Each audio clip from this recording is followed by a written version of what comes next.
Welcome back. Thank you for staying with us. Schools are slated to reopen on Tuesday, the 2nd of June. Principal of the Ave Maria Girls Primary School, Valerie St. Helen Henry, gave Hot 7 TV News a tour of her school and showed us how they are preparing for the partial reopening on Tuesday. Genevieve Gonzague reports. Principal of the Ave Maria Girls Primary School, Valerie St. Helen Henry, explained that her school would be doing all that it possibly can to ensure that the protocols set by the Ministry of Education and Health are followed when school partially reopens on Tuesday, 2nd June. Henry walked the Hot 7 team through to demonstrate what had been completed thus far. Grade 6 classrooms are in this area, and the toilets and the pipes are all the way on the other side. So that will limit in terms of being able to stagger and spread them out. So we just did that additional area, and we placed two taps. We just painted it to give it a nice facelift. And you see the chairs are out. We are scrubbing and cleaning the chairs. She explained that due to the large number of students in grade 6, the school had decided to implement a shift system, with one set of students attending class from 9 to 12 and the second cohort attending classes from 1 to 4. She explained that during this time, students will not be allowed to exchange seats or use material from each other.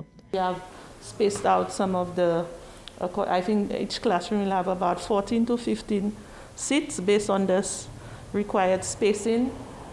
And then our chairs are outside. So one of the things we're going to do for the shift system, the chairs, the morning shift, they have their chairs, and when they are leaving, they are going to go out with their chairs, park it out there, and those coming in will be coming in with another set of chairs that are already cleaned and wiped down. So these will be cleaned, those going out will be cleaned. So when the janitors come in during the break, before the next group of students come in, they'll all be focusing on the floors and the surface desk. The principal also indicated that the infant school issued the go-ahead for the use of the bathrooms in a bid to reduce student traffic in the bathrooms. That's the infant toilet, so we have access to there, so we'll be assigning some classes to use here. And then we have the other side across there, that's the primary toilet here, so we'll assign some to use here. So it will lessen on the long lines, lessen on the time that they have when they have breaks, so that they can get back in quickly to the classes. Soap dispensers will be erected at pipes so students can wash their hands frequently. There will be signage in order to help guide the students. The school will also be providing students with psychological assistance to help reintegrate them into learning at a physical location, as well as help them understand why they need to accept what will become the new normal. Reporting for Hot 7 News, I am Genevieve Gonzague.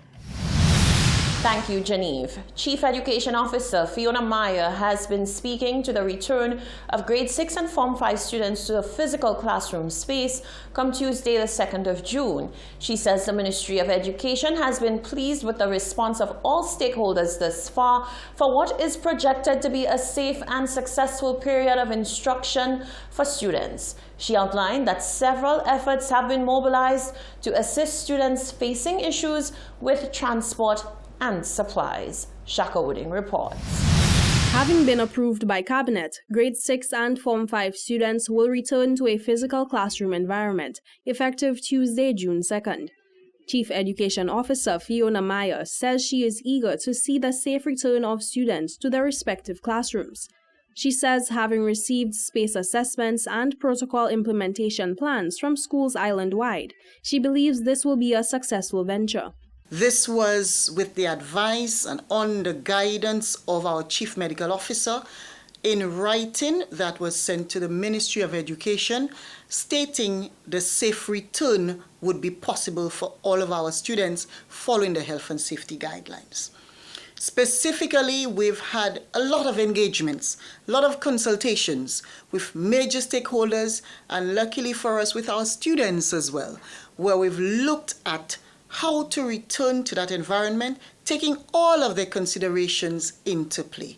And so we are hoping, praying, and really excited about being able to offer the best service to our students come the 2nd of June for a period leading up to their national examinations. Meyer says, having noted that some students may face difficulty with resources at this time, the Ministry of Education has been working with principals to identify and mobilize aid to these students.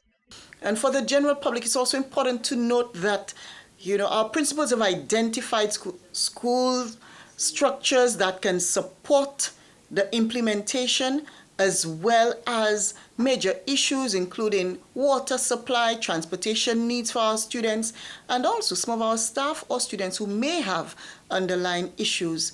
And so that has been taken into consideration as well.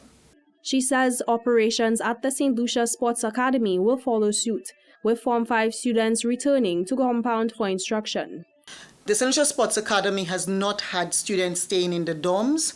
They have all been at home during this period of time. So there aren't specifics to mention except for our Form 5 students who would fall under the regular grouping of students that we would have at this time. The Chief Education Officer is urging students to have a restful weekend as they prepare to fully re-emerge into their studies. Jacka Wooding, Hot 7 News. Bus drivers are clamoring for a return to normal operations.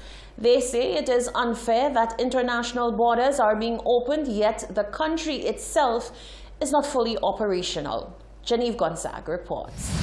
Why are international borders being reopened but the country cannot return to normal operations yet? Was a question posed by a minibus operator. Gildas Maxius, a 3A minibus driver, says at this point, all drivers should be allowed a full load of passengers and safety protocols such as wearing masks should be mandatory. We don't want 9 people. We want all 15 people and all of them have to wear masks. That's what we want. The borders should be closed, right? We don't want no foreigners in the island yet because of that sickness. So we want open the country, give us our 15 people, because we're suffering too much. Another driver from a different route echoed the same sentiments and issued this ultimatum. If the government wants us to be carrying, the amount of passengers we carry right now, they're supposed to be giving us a voucher for gas. Or we have to carry our 14 passengers, because, if the border going to be opening, right? If the border going to be opening, what sense of opening the border and then we have to be carrying 9 passengers? With the price of gas at the way it is there right now. So if the government have to be opening the borders, the government have to give us our 14 passengers. With masks. Right, and everybody going to wear the mask in the vehicle. You know what I'm saying? Yeah, but right now they're profitable. Exactly, it's not profitable for us right now, because all bus drivers have problems this day. All bus drivers, when I pass on different bus stands, tell me about the insurance doing there, and the money to pay it, and the house rent, and etc. But I saying we want our 14 passengers, and everybody will be wearing a mask.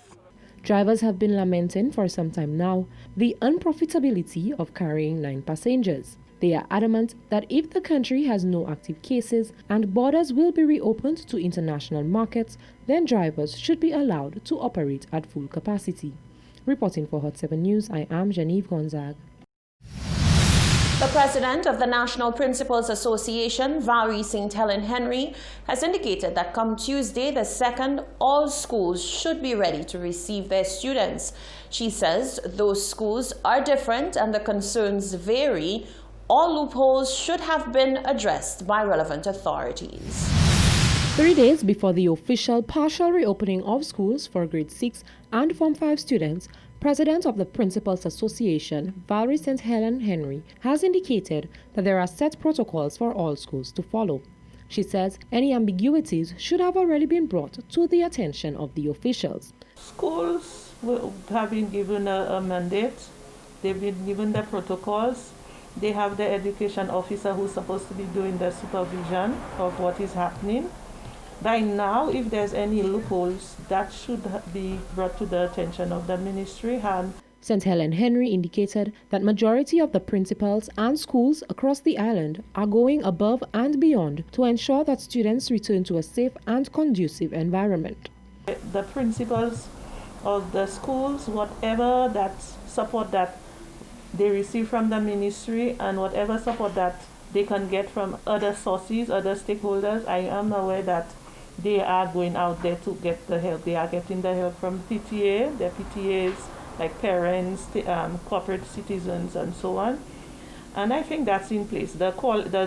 If, for example, a principal would see that she got a certain quantity of supplies from the ministry, I'm sure if it's not enough, they would let the ministry know, or some schools may go as far as buying extra stuff to add to what they have. Henry highlighted that the challenges for secondary schools were different from that of primary schools. However, all schools did their very best to work with the resources at their disposal. She has indicated that though there were many concerns in the beginning, teachers, principals, and parents have been collaborating to ensure that students are prepared and schools are safe. Reporting for Hot 7 News, I am Genevieve Gonzaga. You're watching the Hot 7 TV Nightly News. Stay with us. There's more coming up after the break.